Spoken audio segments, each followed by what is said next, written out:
C'était le souffle ténu de la brise qu'a entendu le prophète Élie. Le murmure d'un silence ténu. Voilà. Alors aujourd'hui, notre réflexion porte sur le fait de se laisser conduire. Vous n'entendez pas ?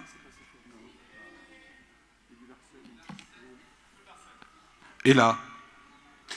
C'est bon ? Bien. Notre réflexion aujourd'hui consiste à réfléchir sur le fait qu'il faut se laisser conduire par l'esprit, avec cette parole au cœur de cette réflexion, ou plutôt ce mot « confiance ».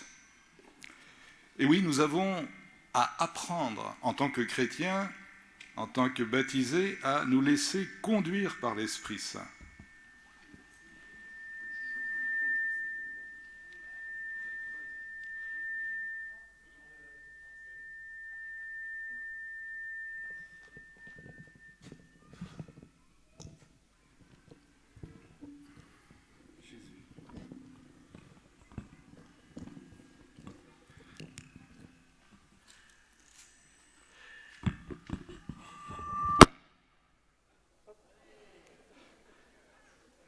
Bonjour.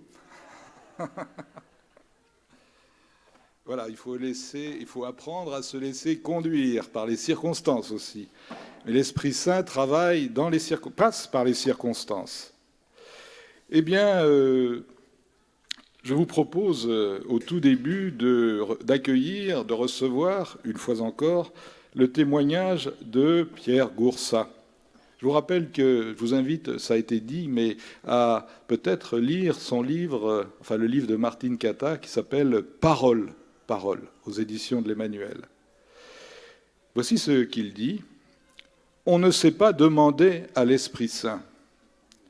Le Saint-Esprit, on l'a théoriquement, mais pratiquement, on ne s'en sert pas. C'est un beau cadeau qu'on nous a fait. On dit « Ah, il est très beau ». On le remet dans l'armoire et on dit « on s'en servira les grands jours ». Comme le service de table des grands jours. On dit « on va le casser si on s'en sert tout le temps ». On va le casser si on s'en sert tout le temps. Vous voyez l'humour de Pierre Goursat. Mais il insiste, Pierre, le Saint-Esprit, il faut s'en servir tout le temps. Tout le temps, tout le temps. Le Saint-Esprit est excessivement délicat. Il est d'une délicatesse extraordinaire. Alors, il frappe un peu à la porte. On est pris par le téléphone, on ne l'entend pas. Bon, alors il frappe un peu à la porte, et puis il s'en va. Il dit, eh bien, je suis venu, mais on ne m'a pas ouvert. C'est ça le problème. Alors une fois, 2 fois, 3 fois, ça va, et puis comme il est très poli, il dit, excusez-moi, je reviendrai. Alors il va ailleurs. Vous comprenez, il pense qu'il est indésirable. Donc nous avons à nous convaincre que la vie chrétienne, ou la vie dans l'esprit, ce qui revient au même, consiste à se laisser conduire effectivement par l'Esprit Saint. Et donc le cœur de notre réflexion ce matin, c'est l'adverbe « effectivement ». Se laisser conduire effectivement, c'est-à-dire réellement, c'est-à-dire encore pratiquement par l'Esprit Saint. Donc vous relirez le passage du chapitre 8 des Romains au verset 14. Cela revient à, comme le dit Paul aussi dans sa lettre à Timothée, à raviver le don que Dieu a déposé en nous. Cet Esprit Saint, nous le recevons dans les sacrements de baptême, de confirmation, et bien sûr, il intervient, il est acteur dans tous les sacrements, dans toute la vie chrétienne. Il intervient, oui, mais encore faut-il que nous sachions l'accueillir, tout simplement. Et il faut reconnaître que notre tendance habituelle est de nous comporter comme les principaux gérants de notre vie humaine et chrétienne. Alors que la grâce même, le dynamisme même de notre baptême exige par elle-même qu'on soit livré à l'Esprit Saint, donné à l'Esprit Saint. Ceux-là sont enfants de Dieu qui sont conduits par l'Esprit Saint. Mais l'attachement à nous-mêmes, à nos idées, à nos projets, nos réalisations, même sincèrement inspirés par la foi, des choses bonnes, eh bien tout cela peut finir, plus ou moins insidieusement, par devenir un sérieux obstacle à notre croissance dans le Christ et à notre fécondité ecclésiale. Parce qu'il s'agit bien de cela.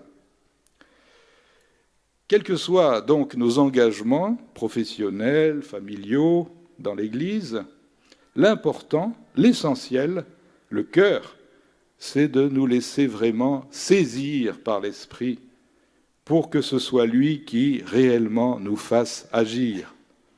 Galates 5, 25. Autrement dit encore, comme pour Nicodème, il s'agit pour chacun de nous de renaître de l'Esprit et d'y renaître constamment dans une attitude de confiance. Réfléchissons à partir de l'Écriture, justement ce passage de l'entretien avec Nicodème au chapitre 3 de son évangile, à partir du verset 3. Renaître de l'Esprit. Accueillons ce passage de Jean. Or, il y avait parmi les pharisiens un homme du nom de Nicodème, un notable des Juifs. Il vint de nuit trouver Jésus et lui dit : « Rabbi, nous le savons, tu viens de la part de Dieu comme un maître. Personne ne peut faire les signes que tu fais si Dieu n'est pas avec lui. » Jésus lui répondit : « En vérité, je te le dis, à moins de naître de nouveau, nul ne peut voir le royaume de Dieu. » Cette parole s'adresse à nous aujourd'hui, personnellement. En vérité, je te le dis, à moins de naître de nouveau, nul ne peut voir le royaume de Dieu. Et Nicodème lui dit : « Comment un homme peut-il naître étant vieux ? Peut-il une seconde fois entrer dans le sein de sa mère et naître ?» Jésus répondit : « En vérité, je te le dis, à moins de naître d'eau et d'esprit, nul ne peut entrer dans le royaume de Dieu. Ce qui est né de la chair est chair, ce qui est né de l'esprit est esprit. Ne t'étonne pas si je t'ai dit, il vous faut naître à nouveau. Le vent souffle où il veut, et tu entends sa voix, mais tu ne sais pas d'où il vient ni où il va. Ainsi en est-il de quiconque est né de l'Esprit. » Renaître de l'Esprit suppose donc un changement profond de mentalité spirituelle. Cela suppose un décentrement de soi.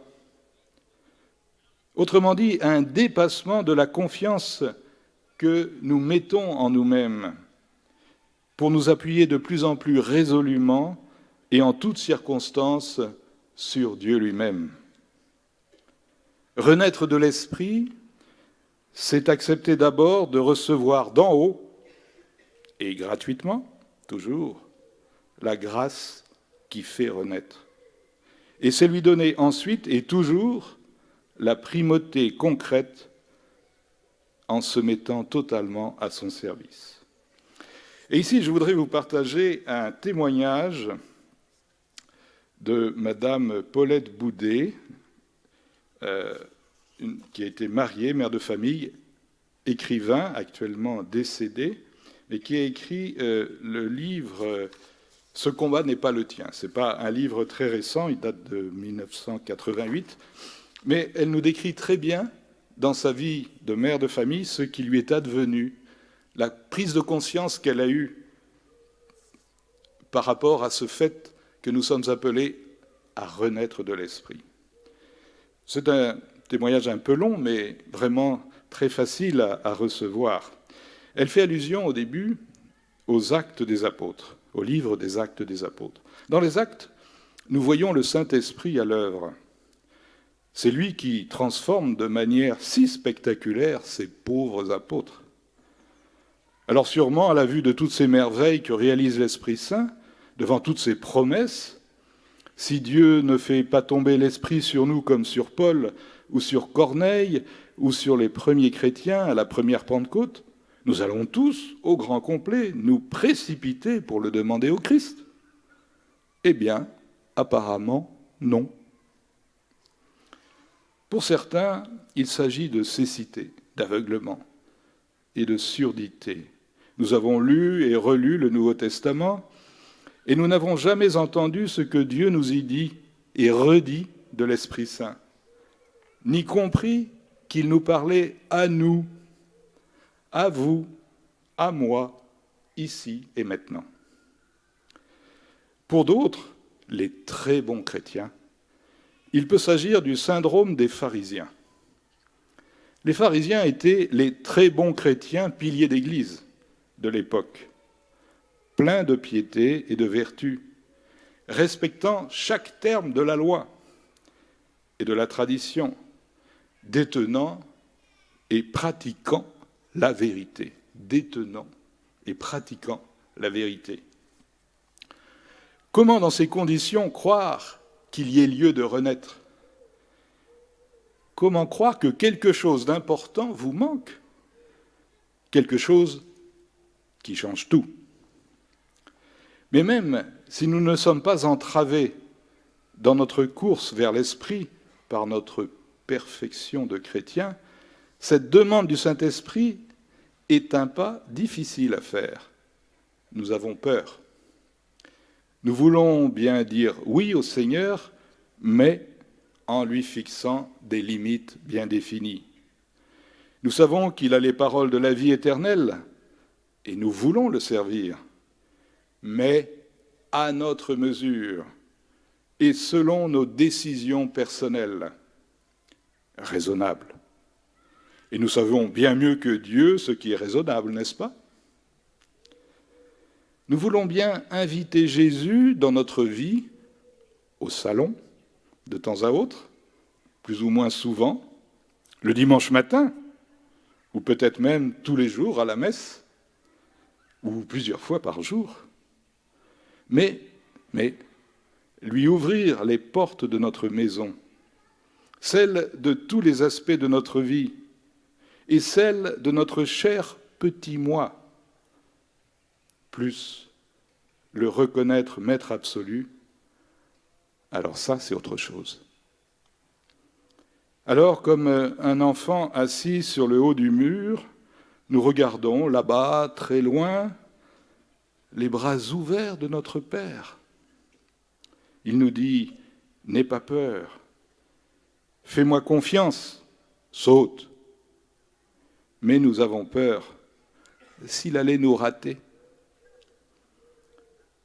Mais en même temps, nous sommes aussi comme un enfant ou une grande personne devant une vitrine pleine de délicieuses gâteries que nous désirons de plus en plus recevoir.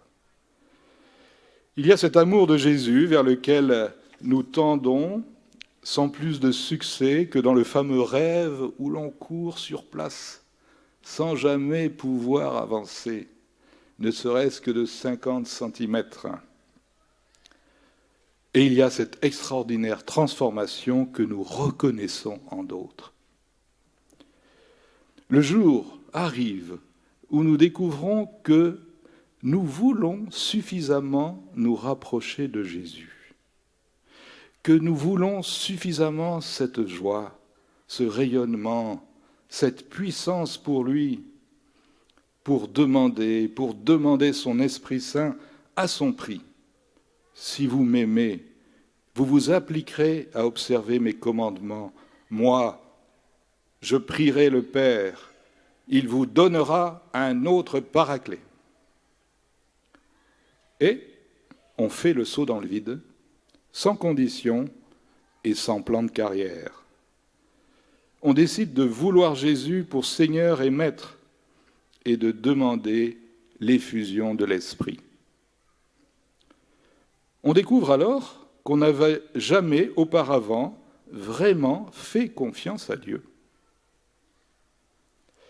que nous avions toujours compté sur nos propres forces et qu'il nous offre la sienne, que nous sommes prodigieusement aimés, prodigieusement libres, et que tout, jusqu'au moindre détail de notre vie, intéresse notre Dieu, et que sa patience, sa délicatesse sont infinies. Nous ne sommes pas, comme le dit Paul, devenus parfaits, en Philippiens chapitre 3, mais nous avons été saisis par Jésus-Christ, et nous nous élançons pour tâcher de le saisir. Une nouvelle vie est née en nous, une nouvelle vie est née pour nous, la grande aventure commence. Fin de ce témoignage. Eh bien, si nous sommes ici, à Paray-le-Monial, c'est pour que commence ou continue une grande aventure, la grande aventure de l'Esprit Saint.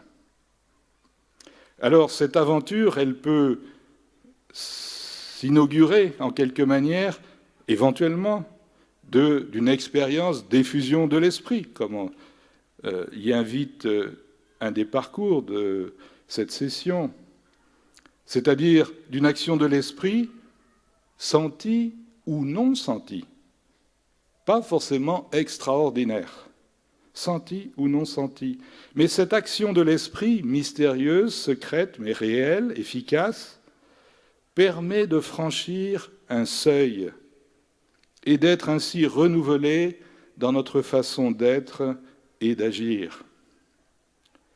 L'effusion de l'esprit, cette acceptation de l'esprit, cette ouverture du cœur à l'esprit, est une sorte de libération des grâces déjà là, des grâces reçues au baptême et à la confirmation et de multiples manières.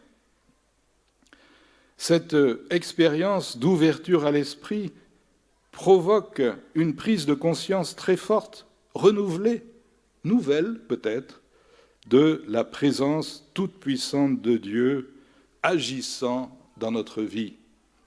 Et cette ouverture à l'esprit peut s'accompagner d'un ou de plusieurs charismes selon ce que le Seigneur veut faire passer par nous, pour l'Église, pour les autres. En tout cas, cette ouverture nouvelle à l'esprit pousse à témoigner dans la force même de l'esprit, à travailler à la croissance de l'Église et à la transformation du monde tel qu'il est. Cette grâce contribue puissamment à vivre à tout moment et personnellement de cette présence de l'esprit et à en témoigner, et à favoriser ainsi ce que le pape Jean-Paul II a appelé une culture de Pentecôte. Et Jean-Paul II a appelé cela comme ça, et aussi Benoît XVI. Je cite un passage de Jean-Paul II, du 14 mars 2002. « À notre époque, avide d'espérance, faites connaître, il s'adressait au renouveau, faites connaître et aimer l'Esprit Saint.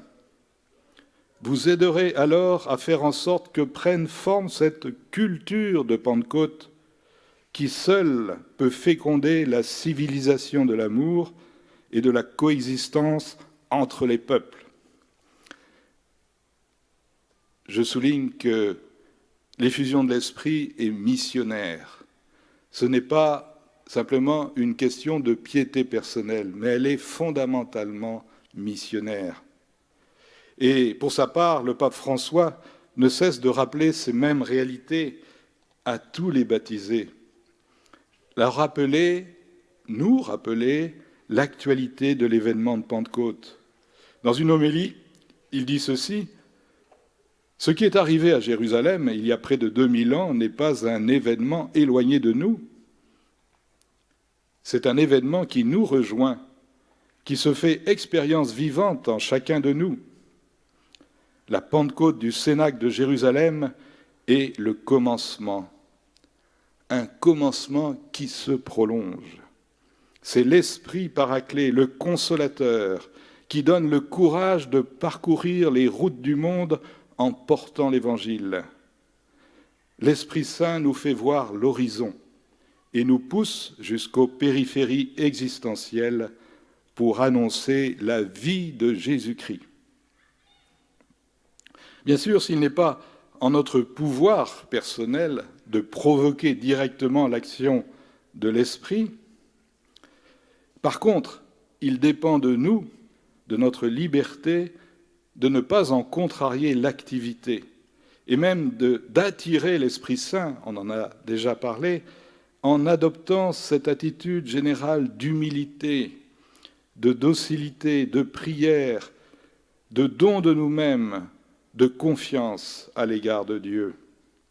Et cette attitude ouvre la vie spirituelle à la possibilité d'une nouvelle croissance dans le Christ, d'une nouvelle docilité à l'Esprit. Et précisément, le témoignage que nous avons cité nous a montré l'importance de ce passage fondamental de la vie chrétienne qui consiste à remettre au Seigneur, pour ainsi dire, les manettes de notre vie, afin d'être davantage conduit par son esprit. Une certaine tradition spirituelle appelle ce passage la seconde conversion. Et comment comprendre ce passage ? Bien, pour être très bref, on peut dire qu'il y a une première période de notre vie où c'est nous qui gérons les affaires de notre vie, tant au point de vue humain que spirituel. La première période de notre vie, la première phase de la croissance chrétienne, c'est ma vie avec Dieu. Et la deuxième, c'est Dieu premier servi et moi avec lui. Il s'agit de passer de « c'est moi qui gère » à « c'est Dieu qui conduit ». Une Sainte Thérèse d'Avila explique que les chrétiens de la première phase sont des gens bien, des bons chrétiens, des très bons chrétiens, c'est-à-dire qui ont vraiment opté pour Dieu, qui organisent sincèrement leur existence autour de valeurs humaines et chrétiennes. Tout à l'heure, Paulette Boudet les désignait comme de très bons chrétiens piliers d'église, qui savaient inviter le Seigneur au salon. Alors Sainte Thérèse les félicite sincèrement, parce que c'est une belle victoire de la grâce en eux, mais Thérèse d'Avila va dire qu'il y a quelque chose qui manque, parce qu'au fond, ces très bons chrétiens aiment principalement leur vie mise au service du Seigneur. Et Paulette Boudet disait que on veut, dans cet état-là, bien servir le Seigneur, mais à notre mesure et selon nos décisions personnelles. Nous savons bien mieux que Dieu ce qui est raisonnable. Nous invitons aimablement Jésus de temps à autre, mais lui ouvrir les portes de notre maison, celles de tous les aspects de notre vie, ça c'est autre chose. Et c'est de cela dont il s'agit. Donc, en réalité, il ne faut pas dramatiser du tout cela. Il faut voir cela comme un chemin de croissance, mais un chemin de croissance nécessaire, inclus, inscrit dans le dynamisme même de notre baptême. Donc, ce que le Seigneur attend de nous, de notre liberté, c'est une remise vraiment radicale de nous-mêmes, qu'il nous faudra d'ailleurs renouveler sans cesse, car nous donnons d'une main et puis nous reprenons de l'autre. C'est classique. Il faut donc nous redonner sans cesse, et cette disposition nous rend plus perméables aux inspirations de l'Esprit. Il y a un auteur jésuite ancien qui s'appelle Louis Lallemand, un jésuite du XVIIe siècle, qui est mort en 1635, qui dit que la première conversion consiste à se dévouer au service de Dieu, et la seconde, à se donner pleinement à lui qui ne veut nous posséder que pour nous affranchir de nos misères. Et donc, il nous invite à franchir ce pas-là. Voici ce qu'il écrit. « Nous passons des années entières, et souvent toute la vie, à marchander si nous nous donnerons tout à Dieu. Nous ne pouvons nous résoudre à faire le sacrifice entier. Nous combattons contre Dieu les années entières et nous résistons au mouvement de sa grâce qui nous pousse intérieurement à quitter une partie de nos misères en quittant les vains amusements qui nous arrêtent et nous donnant à lui sans réserve et sans remise. Mais accablés de notre amour-propre, aveuglés de notre ignorance, retenus par de fausses craintes, nous n'osons franchir le pas. Et de peur d'être misérables, nous demeurons toujours misérables. Au lieu de nous donner pleinement à Dieu, qui ne veut nous posséder que pour nous affranchir de nos misères. Et ici, le jésuite Louis Lallemand trouve une forme de prolongation dans ses réflexions avec l'autre jésuite présent ici, Saint Claude la Colombière. Hier, nous avons fait le pèlerinage auprès de ces reliques et nous avons prononcé cette prière de confiance. Donc, Claude la Colombière vient quelques 80 ans après Louis Lallemand. Et peut-être on peut reprendre ici une partie de sa prière de confiance, puisque la confiance est le cœur de notre réflexion. Je suis si persuadé, mon Dieu, que vous veillez sur ceux qui espèrent en vous et que ne peut manquer de rien celui qui attend de vous toute chose, que j'ai résolu de vivre à l'avenir sans aucun souci et de me décharger sur vous de toutes mes inquiétudes. Les hommes peuvent me dépouiller et des biens et de l'honneur, les maladies peuvent m'ôter les forces et les moyens de vous servir, je puis même perdre votre grâce par le péché, mais jamais je ne perdrai mon espérance. Ainsi, vous voyez, cette ouverture du cœur, ce don de soi, sincère et paisible, ouvre aux onctions délicates de l'Esprit Saint. C'est une expression, onction délicate, du bienheureux Marie-Eugène de l'Enfant Jésus. Il explique que dans l'obscurité de foi, où il maintient l'âme, le don de soi, cette ouverture du cœur, garde l'âme attentive aux moindres manifestations de la volonté divine. Il affine ses sens spirituels qui deviennent sensibles aux onctions délicates de l'Esprit Saint et aux plus subtiles de ses motions. On trouve ça dans son grand livre « Je veux voir Dieu ». Notre premier souci doit donc consister à cultiver une relation vivante, quotidienne avec cet Esprit Saint. Pierre Gaursat nous disait tout à l'heure, Esprit Saint, il faut s'en servir tout le temps, tout le temps, tout le temps. Voilà. Et le but, c'est de lui être de plus en plus docile, parce que l'Esprit Saint, on ne le met pas dans sa poche. C'est lui qui nous met dans sa poche. Et c'est ça la vie chrétienne. Vous connaissez peut-être d'ailleurs cette réflexion d'un saint de l'Église orthodoxe, bien connu, l'un des catholiques, Saint Séraphime de Sarov. Il disait que le but de la vie chrétienne, c'est l'acquisition du Saint-Esprit. Acquisition, pas marchandage, mais d'être avec l'Esprit Saint. Et pour sa part, le bienheureux Marie-Eugène insiste sur le fait que la recherche d'une telle intimité avec l'Esprit Saint n'est pas un luxe des sommets. Il dit, cette union avec l'Esprit Saint n'est pas un luxe des sommets de la vie spirituelle. On ne doit pas renvoyer cela tout à fait à la fin. Non, c'est le premier acte, la première nécessité. Et donc pour cela, il s'agit de se convaincre de sa présence, pour que ce ne soit pas seulement quelqu'un qu'on retrouve de temps en temps, mais une personne divine, avec laquelle on vit constamment. Et seule une telle intimité avec l'Esprit permet de faire l'œuvre de Dieu et pas seulement des œuvres pour Dieu. Je termine par cette autre réflexion du Père Marie-Eugène. L'Esprit Saint a beaucoup plus besoin de notre docilité de notre attention que de notre force. Il faut que nous soyons ouverts à lui. Voilà la première condition de notre vie spirituelle. Les enfants de Dieu sont ceux qui ont réalisé leur filiation divine, leur grâce du baptême. Ce sont ceux-là, les véritables apôtres. Ce sont ceux-là qui font l'œuvre de Dieu et non pas ceux qui construisent eux-mêmes l'œuvre de Dieu suivant leurs pensées. Il n'y en a qu'un qui sache quelle est l'œuvre de Dieu et comment elle doit se faire, c'est l'Esprit Saint. Amen.